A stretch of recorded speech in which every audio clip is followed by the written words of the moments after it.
बड़ा सिंपल है कि भारतीय कब्जे वाला पंजाब एक आज़ाद मुल्क होना चाहिए है। यस और नो। जे तुसी चाਹੁੰਦੇ हो कि पंजाब बेहतर बनूगा कंट्री खालिस्तान बन के तुसी यस दे विच वोट करनी है। जे तुहानूं लगदा कि इंडिया दे नाल जिहो ਜਿਹੇ हालात 75 सालों तुसी पंजाबी हो कनेडा 'ਚ वसन वाले हो रहंदे हो तो तुसी नो दे विच वोट कर देनी है। पर मैनूं लगदा नहीं है ये जिहड़ा झंडा तुसी देख सकदे हो पिछे लोकां दे हत्थां दे विच है इस नूं उंगल दे उत्ते जां इहदे वल देखना भी लोग जिहड़ा सी डरन लाते सी। पर अज पंजाब तो कल उतरे हुए एयरपोर्टां तो लोग कहंदे जी सानूं खालिस्तान दा झंडा चाहीदा है। गल क्लीयर है, असीं आज़ादी चाहुंदे हां।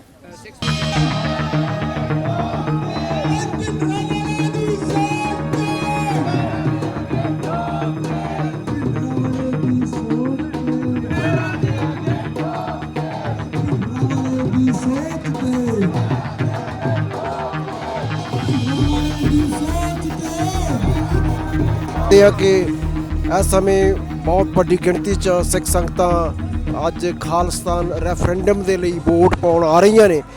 ਇਹਦਾ बहुत एक वड्डा मैसेज ये है कि भाई हरदीप सिंह निज्जर की शहादत तो लगता सी कि लोग डर जाएंगे, संगत डर जाएगी, पर ਉਹਦੀ शहादत वाले जो भोग पैना सी उदों भी बहुत बड़ी संगतां पहुँचिया। सो ਇਹੋ ਜਿਹਾ रैफरेंडम ਜਿਹੜਾ ਜਦੋਂ हो रहा बेशक नॉन बाइंडिंग ही है पर नॉन बाइंडिंग की बहुत वड्डी अहमियत है। एक ट्रेंड सैट हो रहा, ये आवाज़ दुनिया भर के सिखां दे विच पहुँच चुकी है। टोरंटो दे विच तीजी वारी हो रहा। सो जे तीजी वारी जिहड़े लोग रह गए सन वोटां पाउण तो एडी वड्डी गिणती च आ रहे हैं। भारत वर्गे देश के विच पंजाब नूं भी राइट टू सैल्फ डिटरमिनेशन का हक चाहिए, पर जो वो हक दे के राजी नहीं, इस करके दे के राजी नहीं कि उत्थे लोग वोटां वड्डी गिणती च पाउणगे और लोग डर तो रहत होकर वोटां पाउणगे।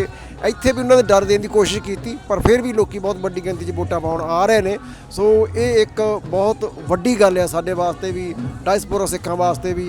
तो इस तो बाद फिर तुसीं देखोगे बहुत वड्डी गिणती 'ਚ सरी BC वैनकूवर साइड ते भी वोटां पैणगीਆਂ।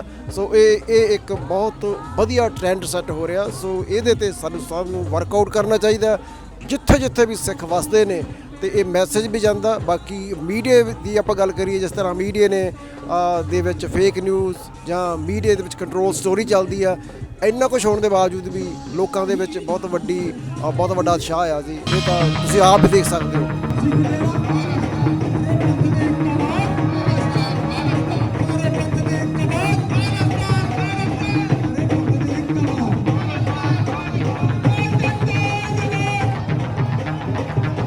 कि जेड़ा साडा हरदीप निज्जर पिछले दिनी भारतीय एजेंसियां ने शहीद कर दिता।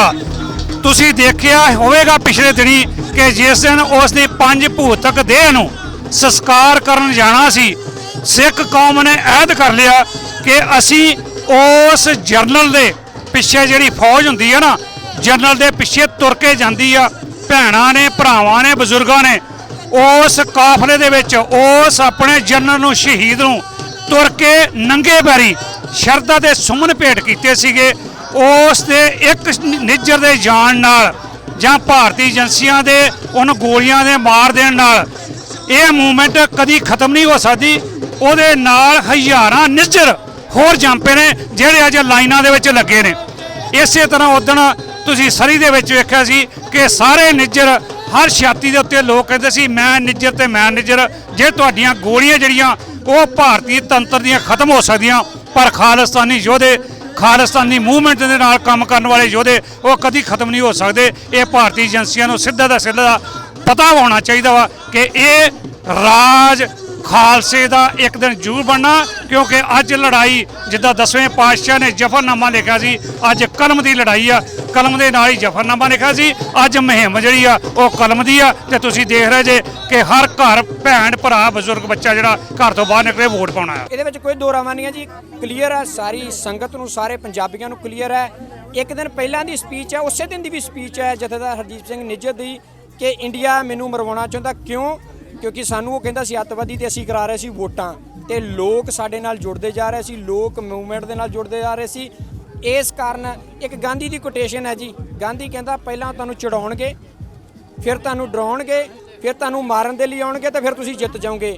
ਉਹਨਾਂ ਨੇ ਸਾਡੇ ਤੇ ਵਿਅੰਗ ਬਣਾਏ, ਸਾਡੇ 12 ਵੱਜ ਗਏ, ਸਿੱਖਾਂ ਦੇ ਦਾੜੀਆਂ ਕਿਉਂ ਆ, ਇਹਨਾਂ ਦੇ ਕੜੇ ਕਿਉਂ ਪਾਇਆ, ਕਿਰਪਾਨ ਕਿਉਂ ਚਾਹੀਦੀ ਹੈ ਸਿੱਖਾਂ ਨੂੰ।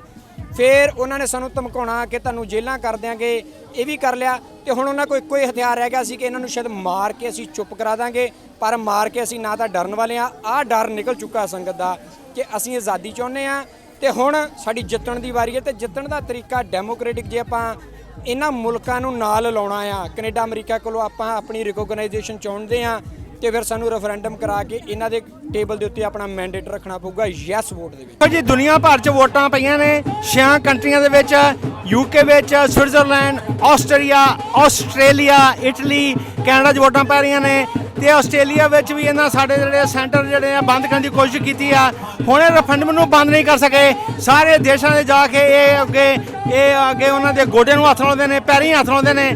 ਪਰ ਜਿਹੜੀ ਰਾਈਟ ਟੂ ਫ੍ਰੀ ਸਪੀਚ ਆ, ਰਾਈਟ ਟੂ ਸੈਲਫ ਡਿਟਰਮੀਨੇਸ਼ਨ ਆ, ਉਹ ਜਿਹੜਾ ਵਾ ਲੋਕਾਂ ਦਾ ਹੱਕ ਆ, ਉਹ ਉਹਨਾਂ ਤੋਂ ਇਨਕਾਰਿਆ ਨਹੀਂ ਜਾ ਸਕਦਾ। ਇਸ ਕਰਕੇ ਉਹ ਨਾ ਕਾਮਯਾਬ ਹੋਣ ਕਰਕੇ ਇਹ ਹੁਣ ਸਾਨੂੰ ਜਾਨਾਂ ਮਾਰਨ ਤੋਂ ਇਹ ਲੱਗੇ ਹੋਏ ਨੇ। ਇਹ ਇਹਨਾਂ ਨੂੰ ਮਹਿੰਗਾ ਪੈਗਾ। ਅਸੀਂ ਤੇ ਸ਼ਾਂਤਮਈ ਤਰੀਕੇ ਨਾਲ ਆਪਣੀ ਆਜ਼ਾਦੀ ਲੈਣੀ ਚਾਹੁੰਦੇ ਆ। ਕੋਈ ਵੀ ਮੁਹਿੰਮ ਇਸ ਨੂੰ ਰੋਕੀ ਨਹੀਂ ਜਾ ਸਕਦੀ। You can kill a revolutionary but you can not kill the revolution. ਸਾਡਾ ਰੈਵੋਲੂਸ਼ਨ ਜਿਹੜਾ ਵਾ ਬਹੁਤ ਹਾਈ ਸਪੀਡ ਤੇ ਚੱਲਿਆ। ਅਸੀਂ ਸ਼ਾਂਤਮਈ ਲੋਕਤੰਤਰ ਤੇ ਕਾਨੂੰਨੀ ਤਰੀਕੇ ਨਾਲ ਆਜ਼ਾਦੀ ਲੈਣੀ ਆ ਤੇ ਹਿੰਦੁਸਤਾਨ ਸਾਨੂੰ ਆਜ਼ਾਦ ਨਹੀਂ ਹੋਣ ਦਿੰਦਾ, ਕਿਉਂਕਿ ਸਾਨੂੰ ਗੁਲਾਮ ਰੱਖਣਾ ਚਾਹੁੰਦਾ ਵਾ, ਕਿਉਂਕਿ ਇਹ ਸਾਡੇ ਧਰਮ ਨੂੰ ਖਤਮ ਕਰਨਾ ਚਾਹੁੰਦਾ ਵਾ, ਸਾਡੇ ਕੁਦਰਤੀ ਸੋਮੇ ਨੂੰ ਲੁੱਟਣਾ ਚਾਹੁੰਦਾ ਵਾ।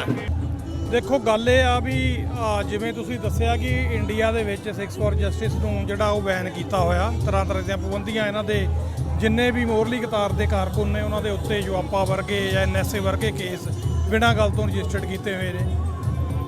ਜਿੱਥੇ ਤੱਕ ਉੱਥੇ ਰੈਫਰੈਂਡਮ ਕਰਾਉਣ ਦਾ ਸਵਾਲ ਹੈ ਤਾਂ ਦੋ ਗੱਲਾਂ ਵਿਚਾਰਨਯੋਗ ਨੇ।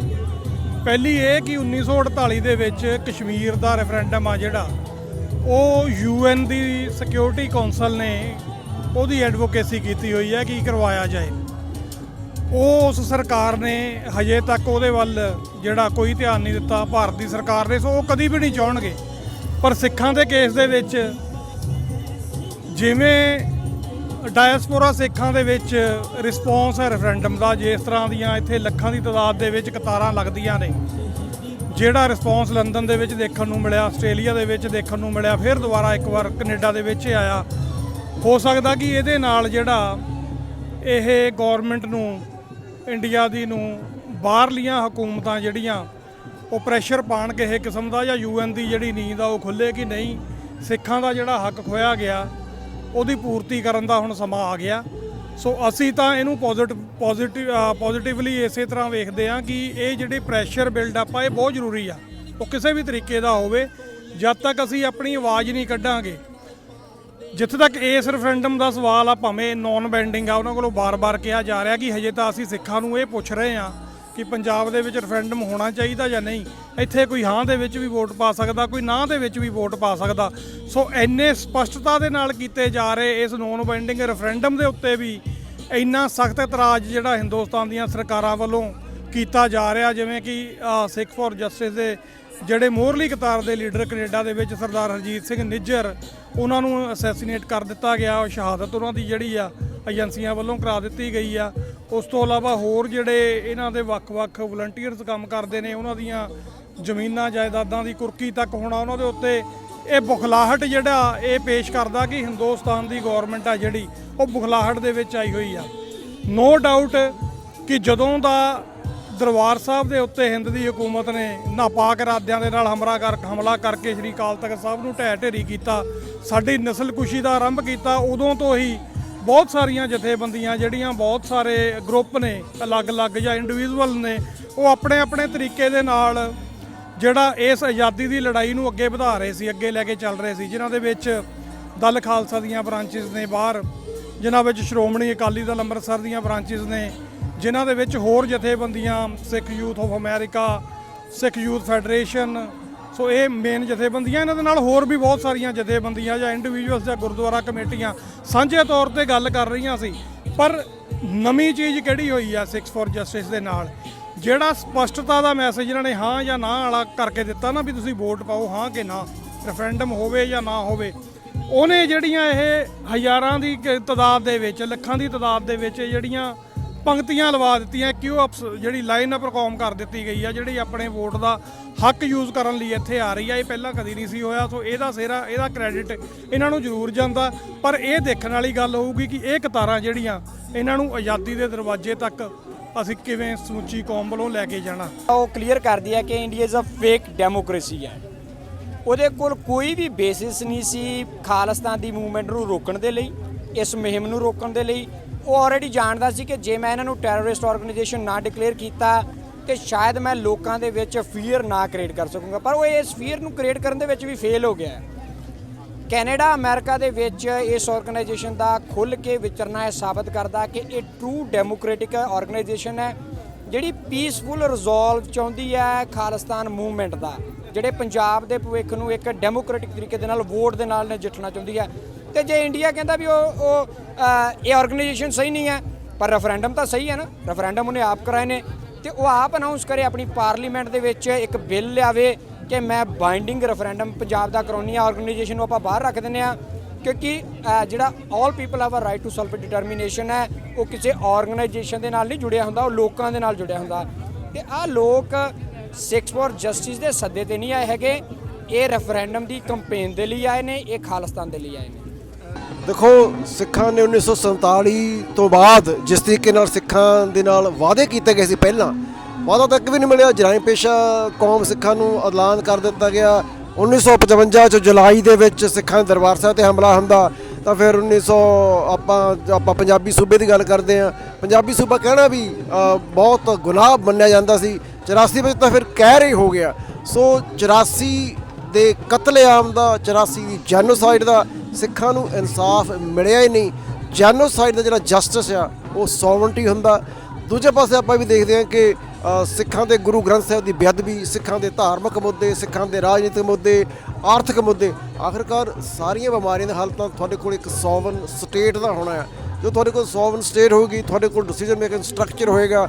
ਕਿਸ ਤਰ੍ਹਾਂ ਵੱਡੀ ਗਿਣਤੀ 'ਚ ਅੱਜ ਪੰਜਾਬ ਖਾਲੀ ਹੋ ਰਿਹਾ। ਸੋ ਪੰਜਾਬ ਦੇ ਵਿੱਚ ਜਿਹੜਾ ਕਹ ਲਓ ਵੀ ਜੀਗ੍ਰਾਫੀਕਲ ਤੌਰ ਤੇ ਵੀ ਪੰਜਾਬ ਨੂੰ ਚੇਂਜ ਕੀਤਾ ਜਾ ਰਿਹਾ, ਪੰਜਾਬ ਦੇ ਵਿੱਚ ਹੋਰ ਲੋਕਾਂ ਨੂੰ ਬਿਠਾਇਆ ਜਾ ਰਿਹਾ। ਅੱਜ ਹੁਣ ਮੋਸਟ ਰੀਸੈਂਟਲੀ ਪੰਜਾਬ ਦੇ ਵਿੱਚ ਹੜ੍ਹ ਆਏ ਨੇ। ਸੋ ਇਹਨਾਂ ਹੜ੍ਹਾਂ ਦੇ ਬਚਾਅ ਲਈ ਕੌਮ ਨੇ, ਲੋਕਾਂ ਨੇ, ਪੰਜਾਬ ਦੀ ਸਰਕਾਰ ਨੇ ਕੀ ਕਰਨਾ, ਤੇ ਇਹ ਸਰਕਾਰਾਂ ਜ਼ਿੰਮੇਵਾਰੀ ਬਣਦੀ ਕਿਸ ਤਰੀਕੇ ਨਾਲ ਉਹ ਵਾਟਰ ਨੂੰ ਵੀ ਐਜ਼ ਅ ਵੈਪਨ ਯੂਜ਼ ਕਰ ਰਹੇ ਨੇ। ਸੋ ਸਾਰੀਆਂ ਬਿਮਾਰੀਆਂ ਦਾ ਹੱਲ ਆਜ਼ਾਦੀ ਹੈ। ਜੇ ਕੋਈ ਕਿਸੇ ਨੂੰ ਲੱਗਦਾ ਕਿ ਆਜ਼ਾਦੀ ਠੀਕ ਨਹੀਂ ਹੈ, ਤਾਂ ਫਿਰ ਜਾਂ ਕੋਈ ਖਾਲਿਸਤਾਨ ਠੀਕ ਨਹੀਂ ਹੈ, ਤਾਂ ਘੱਟੋ ਘੱਟ ਮੋਦੀ ਨੂੰ ਦੱਸੋ ਵੀ ਹਿੰਦੂ ਰਾਸ਼ਟਰ ਠੀਕ ਨਹੀਂ ਹੈ। ਉਹਨਾਂ ਦਾ ਹਿੰਦੂ ਰਾਸ਼ਟਰ ਤਾਂ ਬਣਿਆ ਹੋਇਆ, ਪਰ ਸਾਡੇ ਖਾਲਿਸਤਾਨ ਬਣਨ 'ਤੇ ਵੀ ਕੋਈ ਰੋਕ ਟੋਕ ਨਹੀਂ ਹੋਣੀ ਚਾਹੀਦੀ। ਰਾਈਟ ਟੂ ਸੈਲਫ ਡਿਟਰਮੀਨੇਸ਼ਨ ਦਾ ਹੱਕ ਹੋਣਾ ਚਾਹੀਦਾ।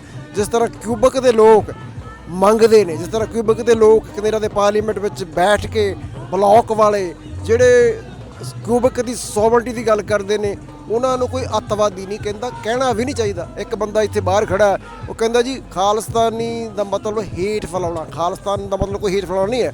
ਸਾਡੇ ਤਾਂ ਸਭੇ ਸਾਂਝੀ ਵਾਲ ਸਦਾਇਣ ਦੀ ਮੈਸੇਜ ਗੁਰੂ ਸਾਹਿਬ ਤੋਂ ਆ ਰਿਹਾ, ਪਰ ਨਾਲ ਇਹ ਵੀ ਹੈ ਕਿ ਸੱਚ ਸੁਣਾਈ ਸੱਚ ਕੀ ਬੇਲਾ। ਦੇਖੋ, UN ਦਾ ਲਾਅ ਹੈਗਾ ਕਿ all people have a right to self determination. ਜਿਹੜਾ ਵੀ ਕੋਈ ਇੰਡੀਜੀਨਸ ਪੀਪਲ ਹੈਗਾ ਆ, ਉਹਨਾਂ ਕੋਲ ਇਹ ਰਾਈਟ ਹੈ, ਮਨੁੱਖੀ ਅਧਿਕਾਰ ਹੈ, ਉਹਨਾਂ ਦਾ ਹੱਕ ਹੈ। ਤੇ ਜੇ ਇਹ ਹੱਕ ਗੋਰਿਆਂ ਕੋਲ ਹੋ ਸਕਦਾ, ਸਪੈਨਿਸ਼ ਕੋਲ ਹੋ ਸਕਦਾ, ਇਟਾਲੀਅਨ ਕੋਲ ਹੋ ਸਕਦਾ, ਈਵਨ ਭਾਰਤੀਆਂ ਕੋਲ ਹੋ ਸਕਦਾ, ਤੇ ਫਿਰ ਸਿੱਖਾਂ ਕੋਲ ਕਿਉਂ ਨਹੀਂ ਹੈਗਾ? ਜੇ ਬਾਕੀਆਂ ਦੇ ਕੋਈ ਬਰਾਬਰ ਦਾ ਹੱਕ ਹੈ, ਤਾਂ ਕਾਨੂੰਨ ਸਾਰਿਆਂ ਦੀ ਲੇਖ ਹੁੰਦਾ। ਸੋ ਗਰਾਊਂਡ ਬੜੀ ਕਲੀਅਰ ਹੈ ਕਿ ਸਾਡੇ ਕੋਲ ਇੰਡੀਜੀਨਸ ਪੀਪਲ ਆਫ ਪੰਜਾਬ ਹੋਣ ਦੇ ਕਾਰਨ ਰਾਈਟ ਹੈ ਆਪਣੇ ਭਵਿੱਖ ਨੂੰ ਘੜਨ ਦਾ, ਕਿ ਸਾਡੇ ਇਕਨੋਮਿਕ ਲਾਅ ਕੀ ਹੋਣ, ਪੋਲੀਟੀਕਲ ਲਾਅ ਕੀ ਹੋਣ, ਸਾਡੀ ਉਸ ਧਰਤੀ ਦੇ ਉੱਤੇ ਕਿਹੜਾ ਪੋਲੀਟੀਕਲ ਸਟਰਕਚਰ ਚੱਲੇ। ਸੋ ਇਹ ਮੇਰੇ ਖਿਆਲ ਨਾਲ ਬੈਡ ਰੌਕ ਪ੍ਰਿੰਸੀਪਲ ਆ, ਤੇ ਇਹਨੂੰ UN ਦਾ ਲਾਅ ਵੀ ਇਹ ਗੱਲ ਕਹਿੰਦਾ, ਤੇ ਜਿੰਨੇ ਪੋਲੀਟੀਕਲ ਐਨਾਲਿਸਟ ਹੈਗੇ ਉਹ ਵੀ ਗੱਲ ਕਲੀਅਰ ਕਰਦੇ ਨੇ, ਇਹਨੂੰ ਬਦਲਿਆ ਨਹੀਂ ਜਾ ਸਕਦਾ। ਜੇ ਆਪਾਂ ਕੋਵਿਡ ਤੋਂ ਪਹਿਲਾਂ ਦੀ ਸਿਚੁਏਸ਼ਨ ਸੀ ਤੇ ਆਪਾਂ 22 ਤੱਕ ਦਾ ਜਿਹੜਾ ਉਹ ਟਾਰਗੇਟ ਰੱਖਿਆ ਹੋਇਆ ਸੀ, ਪਰ ਕੋਵਿਡ ਦੇ ਨਾਲ ਬਹੁਤ ਸਾਰੀ ਸਿਚੁਏਸ਼ਨ ਚੇਂਜ ਹੋਈ ਆ। ਪਰ ਸਾਡਾ ਜਿਹੜਾ ਕਲੇਮ ਖੜਨ ਦਾ ਵਿਦਿਨ 1.5 ਈਅਰ ਦੇ ਅੰਦਰ ਅੰਦਰ ਅਸੀਂ ਚਾਹੁੰਦੇ ਹਾਂ।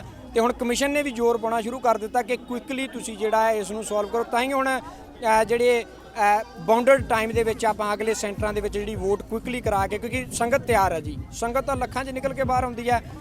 ਤੀਸਰਾ ਸੈਂਟਰ ਇਸ ਗੱਲ ਦੀ ਗਵਾਹੀ ਹੈ, ਭਾਰਤ ਦੀ ਸਰਕਾਰ ਦਾ ਚੈਲੰਜ ਸੀ ਕਿ 2 ਸੈਂਟਰਾਂ 'ਚ 1,85,000 ਵੋਟ ਹੋ ਗਈ ਆ, ਹੁਣ ਕੋਈ ਨਹੀਂ ਆਊਗਾ। ਇਹ ਉਹਨਾਂ ਨੂੰ ਦੱਸਣ ਦੇ ਲਈ ਕਿ ਗਰਾਊਂਡ ਕਿਹਦੀ ਹੈ ਤੇ ਜਿੱਤ ਕਿਹਦੀ ਹੈ, ਇਹ ਤਾਂ ਸੈਂਟਰ ਲਾਇਆ ਗਿਆ ਆ।